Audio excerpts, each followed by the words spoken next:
Ötən il 37 Mərkəzi İcra Hakimiyyəti orqanının 215, 85 yerli icra hakimiyyəti orqanının 253, eləcə də 15 hüquqi şəxs və digər büdcə təşkilatının 43 xidməti olmaqla 511 dövlət xidməti qiymətləndirilib. Bu barədə Prezident yanında Vətəndaşlara Xidmət və Sosial İnnovasiyalar üzrə Dövlət Agentliyinin 2025-ci il üzrə Asan Xidmət İndeksinin qiymətləndirmə nəticələrinə və Asan Müraciət İnformasiya Sisteminin fəaliyyətinə dair illik hesabatda deyilib.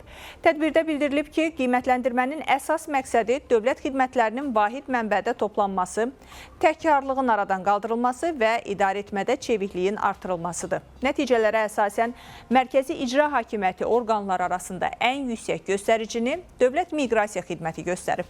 Yerli icra hakimiyyətləri arasında birinci yerə Pirallahı rayon İcra Hakimiyyəti, hüquqi şəxslər arasında isə Azərişıq Açıq Səhmdar Cəmiyyəti layiq görülüb.